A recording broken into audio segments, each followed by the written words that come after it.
Sometimes I think it is misinterpretation. It might be misinterpretation, but then there is direct line crossing too. Nearly 200 people are coming forward and accusing Massage Envy of sexual misconduct. These disturbing allegations include groping, among other inappropriate advances made by therapists at locations all across the country. And the billion-dollar company is now being sued. But what about here in the FM area? What are the other massage businesses doing to prevent these horrific acts? Here with that answer is Valley News Team's Melanie Palmer. It's where you go to unwind and feel the stress of the day disappear. But what if you are sexually assaulted while getting that massage? They have to tell the client, you can undress to your comfort level. Most people, that means that they will at least be in their underwear, or sometimes less than that if that's what they're comfortable with. Dr. Beth Knockin has been in the business for over 2 decades. She knows her stuff. And when it comes to sexual assault in the massage room, she says there's no place for it. But she does admit it can be hard knowing what a new client is comfortable with. The very first time you see a customer, you're going to need to continually ask more questions. If you see that same customer a second time, you probably won't need to ask all of the same questions, but it's still important to check in. And Dr. Knockin takes precautions at her practice for both the client and the therapist. Staff members aren't allowed to work on a male client without another therapist in the building. She says that communication is key when working with a client. If you're going to be working on the thigh or working on the glute region, you need to explain, this is what I'm going to do, this is why I'm going to do it, and make sure that that customer, are you okay with that? But previous clients at Massage Envy are saying they don't follow the same safety measures. We reached out to the 2 Fargo locations, and they released a statement to Valley News Live. They say that the reported incidents are heartbreaking and occurred over a span of 15 years. But one incident is too many, and they are working to strengthen their policies. In Moorhead, Melanie Palmer, Valley News Live. Dr. Knockin says when learning to be a massage therapist, they teach you how to not cross an inappropriate line and how to properly address the client when giving the massage. You can read the full statement from Massage Envy on our website, valleynewslive.com. Coming up after weather, a Crookston woman has now been sentenced for her role in a Grand Forks murder. Plus, a reminder to stay off the ice while we enjoy some of those above average temperatures, what parents should be watching out for. But first, Robert, it was an amazing comeback from our Thanksgiving weekend. I heard we may even had some record temps. Yeah, record tying high here in the Fargo-Moorhead area. Got up to 54 degrees. That tied a record originally set back in 1899. Live look outside on the CorwinAuto.com Valley Skycam, part of the Storm Team Skycam network. Real variable cloudiness out there. Traffic moving along nicely. Pavement nice and dry. It's been a while since we've had any significant accumulations of any precipitation. 45 right now. If you were watching earlier this evening, we had dipped down to 41, so we've warmed up just a touch. Feels more like 40. Winds out of the west and northwest at 10. Moorhead, a degree warmer at 46. Have you missed our sunset from earlier today? Well, you're in luck. Here it is. It was a spectacular one as we went just before the 5 o'clock hour there and through the 5 o'clock hour. A gorgeous sunset across the region. Temperature-wise, again, we've warmed up just a touch since earlier this evening, mainly into the 40s, still 50 down in Sisseton, 39 up in Langdon, also 39 in Roseau. Winds have shifted around to the west and the northwest, and that's how they're going to continue through the overnight hours tonight and through the first half of your Tuesday. They'll be gusty at times gusting over 30 miles per hour. Wind chill of 30 in Langdon, 31 in Hallock, 31 in Badette, 34 in Bemidji and Detroit Lakes. A lot of cloud cover out there. Underneath those clouds, we have had a little bit of precipitation. Some of this not reaching the ground in the southern portions of it, but across the north, a chance for a few sprinkles. That spreads all the way off toward the southwest. We're in the higher elevations. It changes over to snow off towards the east. Mainly quiet conditions across the country. For us, overnight tonight, we will see that band of showers continue to slide off toward the east. Get on out of here. Skies becoming mostly clear by tomorrow morning. Overnight lows mainly into the 30s. Those westerly winds going to keep us from dropping too far overnight tonight. Most of us will see sunshine tomorrow. However, far northern Minnesota, a bit of cloudiness and maybe a few isolated flurries and snow showers.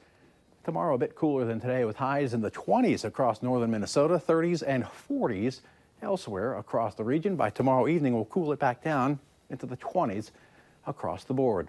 Here in Fargo, we'll start off the day in the mid-30s. It'll be a breezy and cool morning out there. We'll warm it up slowly into the low 40s by lunchtime. It'll be a windy time of it as lunch as well.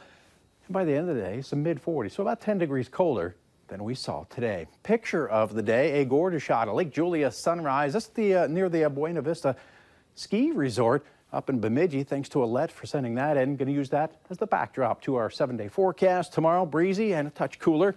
We warm it back up into the upper 40s Wednesday. Chance for some late day rain, possibly ending as snow showers, but we remain mild throughout much of the next 7 days. Tailgating looks good on Saturday, breezy and warm on Sunday. All right. Thanks, Robert. And while many are enjoying these warmer than usual temps, they also present dangers for those in our area. The Beltrami County Sheriff's Office say the bodies of a man and a woman have been recovered from Upper Red Lake in central Minnesota. Also, an ATV belonging to the two missing people has been recovered in that lake just north of Bemidji. Officers pulled the bodies out just after 3 o'clock this afternoon. The names of the victims have not been released yet, but the search teams were looking for a 28-year-old man from Stacy, Minnesota, and a 30-year-old woman from Princeton, Minnesota. Police had believed the two were in the water because officers found personal items near a ice hole in the ice. The bodies were taken to the Sanford Medical Center morgue for positive identification. We're also hearing from some community members in the FM area worrying about kids playing on unsafe ice. A West Fargo resident posted this picture on Nextdoor yesterday, saying the children were standing close to open water. The fire department says the fluctuating temperatures degrade the ice and explains how to check if it's safe for your kids. If you have your kids out here, you want to come out here, what we recommend is going to the edge of the pond and drilling a hole. You need at least 4 inches on the edge, and then work out drilling holes. If it's getting thicker as you go towards the center, you know you're pretty well set. Chief Fuller says the key is to always join your kids on the frozen area and never go on rivers or other flowing bodies of water.